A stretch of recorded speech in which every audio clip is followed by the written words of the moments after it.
afternoon to you. It's another day to talk about the wheel of justice, and you know that this program comes your way every Tuesday from 3:30 p.m. Now, today is the 22nd day of June 2021, and today's edition is going to be slightly different. But first of all, I'd love to welcome you. My name is Ifeanyi Awa, and this program, as you already know, is brought to you by the Abia State Administration of Criminal Justice Monitoring Committee, Prisoners Rehabilitation and Welfare Action PRAWA, Open Society Initiative for West Africa OSIWA, and the Abia State Justice Reform Team. Now, normally on the program would try to look at the ACJL, that is the Administration of Criminal Justice Law, but today we're doing something a little bit different, and that is because on June the 26th, the world will be celebrating the International Day in support of victims of torture. It's a worldwide event. It's not new. It's something that is done every year. But this year, one of the sponsors of this program, that is PRAWA, have an event coming up.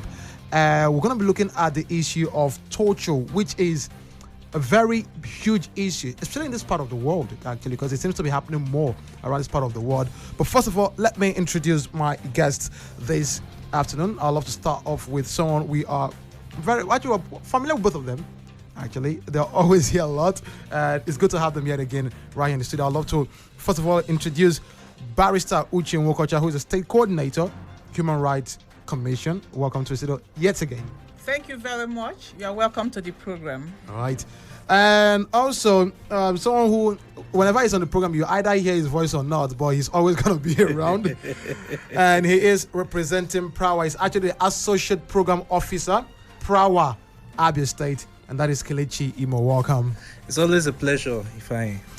All right. Now, all of us to, first of all, talk about what PRAWA has in store. We're going to just talk a little bit about it, then later we'll talk about the program itself. Torture. This is not the first time this has been celebrated, but it's a huge issue. So why has PRAWA decided to bring this to the notice of the people? And I know there's a campaign going on. I think it's a week-long campaign. So tell us first of all, why has PRAWA decided to talk about this? Okay, thank you very much, Amaya. As you can see in our name, Prisoners Rehabilitation and Welfare Action, we rehabilitate. And that is also one of the major reasons why PRAWA is interested. And of course, it's an international event, which every NGO that has been in the system for quite some time needs to participate. That is why PRAWA is also actively participating in this, especially in the area of torture, which happens to be a huge issue in our time today. All right. Now, I'm going to put a pause to Kelechi Imo for the meantime, because we're going to come back to you, talk about this issue, like the PRAWA and everything. Okay. But we have someone who is an expert when it comes to human rights. Exactly. And when it comes to torture, you know that it has to do with human rights also. And Barrister Uche, first of all, let's talk about torture. When people hear the word torture, different things might go through their mind. But what do we mean by torture itself? Torture, as defined by the United Nations Convention Against Torture, is the act of inflicting severe pain or suffering on someone as punishment or in order to force them to say something, confess to something, or admit to something. Torture means a lot of things that are negative. It means to twist. It means to, elicit, forcefully elicit. The word torture will give you the image of pain. Not just pain, but sustained pain. Pain that is sustained until an objective is achieved. When this is being done by a person in authority, like a law enforcement officer, that's when we call it torture. Now, torture obviously is opposed to human rights. Let's go to our constitution. Torture can lead to death. That is contradicting Section 33 of our Constitution. Then we talk about the inhuman and degrading treatment. When people who have undergone torture, when they tell you what they've experienced, some experience electric shocks, pass through their private organs. Some is their eyes. The torturer will just concentrate on their eyes. Some are stripped naked. Even the way some people are arrested, you will see torture there. The way their hands are twisted, the way they are stripped naked. Somebody is bathing in the bathroom. He asks me, I want to arrest you. I'm going to arrest you naked. That is torture. Because you are humiliating the person. You are going to bring out the person out in the public, naked or dressed in boxers. And then they will parade the person. Bringing somebody out in the public in his underwears or in her underwears is torture. Because the aim is to humiliate. Like I said, the humiliation is persistent and continuous. The pain goes on until the torturer gets what he wants to get. And in the course of doing that, a lot of damage is done. We talk about it denies the person the right to fair hearing. Our law says that somebody is innocent until proved guilty in the court of law. So, any law enforcement agent that is torturing anybody, anywhere, I've never heard of a court ordering torture. The person is doing something that is contrary to our constitution, something that our law forbids. And the most sympathetic thing there is that at the end of the torture and everything, the person have said whatever the torturer wanted him or her to say. At the end of the day, there is no evidence to back up the information they've elicited from the person. They've just tortured, humiliated, and dehumanized another human being for nothing. Then we have our freedom of expression, the right to say what you want to say when you want to say it. The person is denied this. So you see, torture is the worst thing you can do to a human being. And some people never recovers from it. It has led to death. A lot of people that are said to be missing in police custody, for instance, are people who were tortured to death. Exactly. And of course, nobody will like to present the tortured body as evidence that the person will ever die. They will just do away with the body. And then the people will be saying, he was arrested, we can no longer find him. Okay. So some people have lost limbs, either their hand or their leg. Some people have been deformed for life as a result of torture. Some people have gone blind. Some people have become impotent as a result of torture. And at the end of the day, the court will dismiss the person because the torturer do not have any evidence to back up whatever information elicited from the person. This torture thing has done a lot of damage to our law enforcement agents. They no longer investigate matters. They will sit down, go out on the street, pick whoever they see who they want to pick. They come back and start torturing these people for them to admit doing what they did not do. Eventually, some of them will admit. And when it goes to the court, and I said that he confessed, the person said, I confess under duress. Because our law equally says, our administration of criminal justice law says, that the person is entitled to have a lawyer. To wait for his lawyer to come, or to start talking to the law enforcement agent in the presence of somebody that he trusts. Such things are not done. And when it's established that these things are not done, that this information or whatever we are obtained under duress, and say, okay, we remove the confession. Officer, go ahead and prove your case. And you discover they have not gathered any evidence The only evidence they had was that confession they obtained. And the matter dies like that. Innocent people are punished. Then the real people who are the real suspects escape. Because if I'm not a thief, but if I am one, if I steal something from this station, you are not going to find me anywhere around here within this place. Yeah. I will go far away. So having stolen and I have disappeared, I've gone wherever I want to go to hide myself and sell and enjoy the money I've stolen. You now come here and pick somebody from the street and you start torturing the person, saying that the person knows something about it. It doesn't make sense to me, but this is the problem we have to deal with, and it's causing a lot of damage to us. That is why criminals will come to any place, commit whatever crime they want to commit, and they will disappear.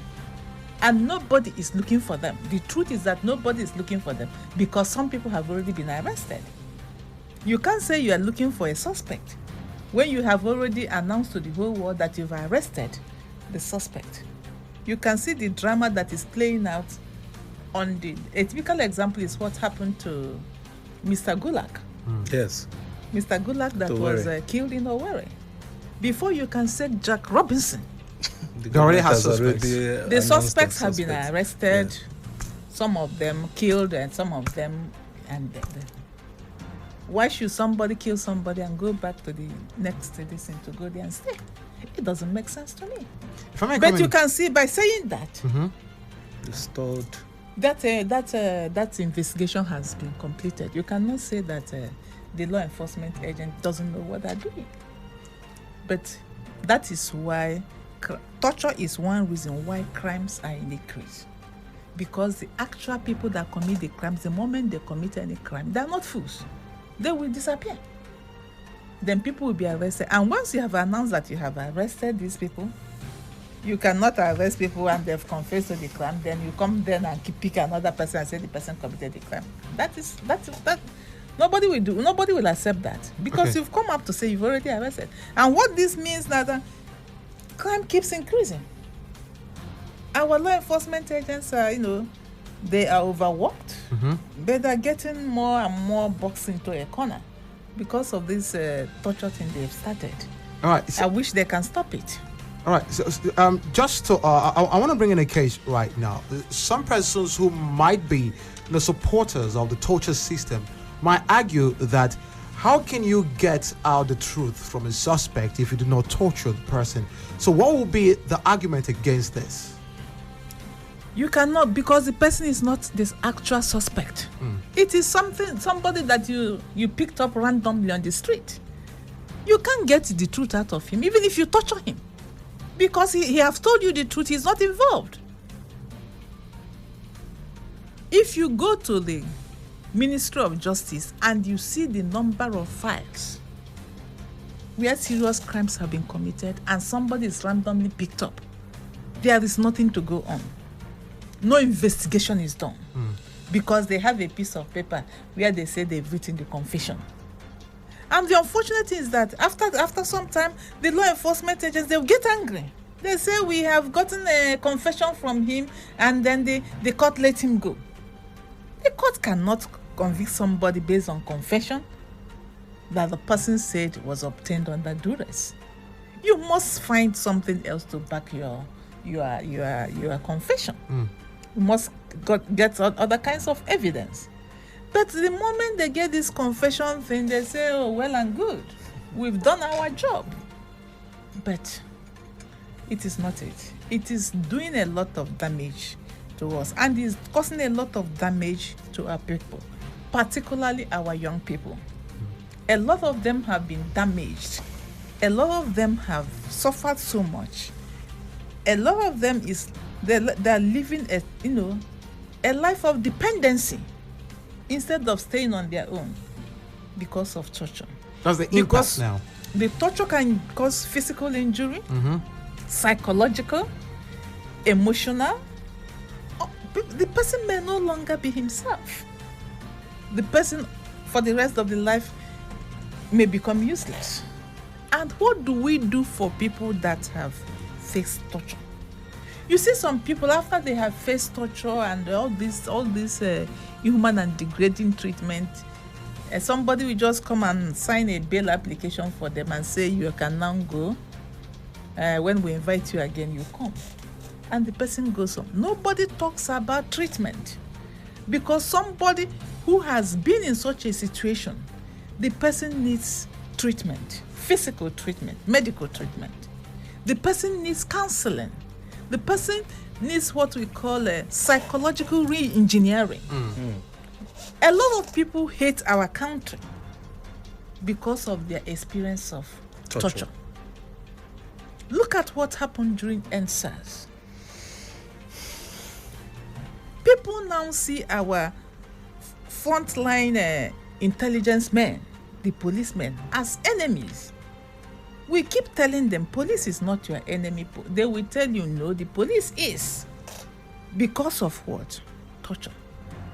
It's something that has cost us so many things. And we keep telling them from the Office of the National Human Rights Commission, it is very nice for you to allow 10 suspects, real suspects, criminals. It's very okay if they go away than for you to torture one person for an offense the person did not commit. You are breeding hatred in the person. That is why some people will see policemen being killed that they are jumping up. Why are you celebrating that a policeman has been killed? The feel their enemy has been killed. A man that is there to... But when they have a problem again, when somebody, challenges them or tries to harass them, they will still go to the same police. Police, yeah. So you see this love-hate attitude going on. I think it's something that we need to do something about. I wish our law enforcement agents will hear us. I wish our government will hear us. Because at times, the law enforcement agents, they don't have the necessary tools to work with. Exactly. And it's not, I'm not going to justify torture for any reason. There's no excuse for torture. But I believe that if they are provided with the necessary tools, look at a tool as simple as a lie detector that some people will buy and keep in their homes and learn how to use it. Most police stations don't have it. I've never seen it in any of our police stations, unless they have it and they don't use it. I've not seen. I've never seen it in any of our police stations. That's true. What is in it? Simple things that you can give law enforcement agents that they can use it to, talk to people, know when the person is lying, okay, ask the person questions pertaining to the offense being investigated. If the person is not involved, 1 or 2 questions and then you let the person go. But they don't have it. And they are not spirits. And even they go on investigation. Because they are not equipped, they don't even have the transportation. They will now ask the suspect to go and charter a vehicle for them to go to investigate it. I mean, the thing is just too much. The thing is just too much. Now, if you're just tuning in right now, this is Will of Justice, and I'm speaking with Barrister Uche Nwokocha. She's a state coordinator for Human Rights Commission, and also I have Kelechi Imo, who is Associate Programs Officer, Prawa Abia State. And June 26th is United Nations Day in support of torture victims. It is a big issue, and listening to what Barrister Uche has been saying, you discover that it is something that has had a lasting effect on our society, and if not treated properly, becomes a generational issue that that is passed on from one generation to the other. And that's why Prawa, that I'm talking about, the Prisoners Rehabilitation and Welfare Action, have put up an event to look at this issue. How can we support victims of torture? How can we also find ways of bringing this to an end? We're almost out of time. I'll love to go to Kelechi Imo right now. Okay. So tell us more about the event. Yeah, the events, we are also into human rights, okay? Mm-hmm. We train police officers especially. Okay. Like last year, immediately after the NSAS protest, we had to go around the state, virtually every division and area command in the states, to to train police officers on human rights. Barrister has made sure the very critical point. Personally, I haven't gone to most of the police stations in the state, including the ones that have been recently burnt down. You discover that simple things like lie detector is not there.